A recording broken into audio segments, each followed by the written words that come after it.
पुढे मी आमंत्रित करते माननीय श्री विनोद शिंदे सर यांना। नमस्कार, माझं नाव विनोद जाधव, चुकून त्यांनी शिंदे सांगितलं, कदाचित त्यांना शिंदे सरकार आठवलं असेल, त्यामुळे जाऊ द्या, काही विषय नाही, चालतंय। म्हणून मी बसून राहिलो, कळना विनोद शिंदे कोण येते असं।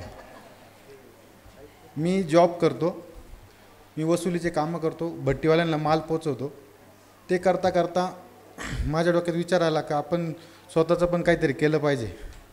स्टेजवर पहिल्यांदा बोलतोय, त्याच्यामुळे थोडी धाकधूक होती, कधी सवय नाही आपल्याला, असं बाहेर किती बोलायला हो, लई बोलतो, एवढ्या पब्लिकसमोर बोलायचं म्हणजे दबाव आला आहे।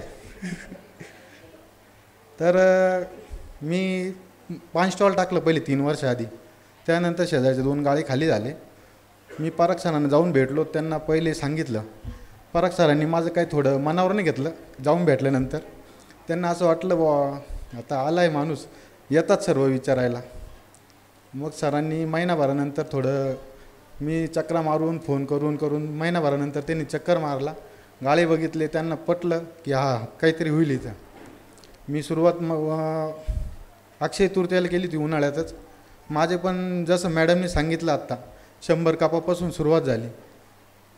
मला रिस्पॉन्स थोडा पहिले कमी भेटला, पण आता असा रिस्पॉन्स आहे का मी 24 तास उघडं ठेवतो। मला ना पुतळा हलवायची गरज आहे, ना खुर्च्या हलवायची गरज आहे, थर्माससुद्धा धुवायची गरज नाही, चहा कंटिन्यू बनवायलाच लागतो, पातीलेसुद्धा घसत नाही मी। खरी परिस्थिती आहे, कंटिन्यू चालूच असतं 24 तास, कधी गुळाचा कधी साखरेचा कधी गुळाचा। रात्रीचा तर एवढा रिस्पॉन्स आहे गुळाला, आणि मी दिवसभर काम करून परत नाईटला रात्रभर मीच थांबतो। माझ्याकडे 4 माणसं आहे जॉबला आता सध्या तिथं, दिवसभर ते थांबतं, माझी मंडळी थांबते दिवसभर, म्हणजे घरचे 4-5 जण राबूनसुद्धा कमी पडतं आहे। मला नाश्ता चालू करायचा आहे, मला वर्ष झालं जवळपास, आता 8 महिने होतील नाश्ता चालू करायचा आहे, पण चहामुळं नाश्तासुद्धा चालू करता येत नाही, अशी परिस्थिती आहे।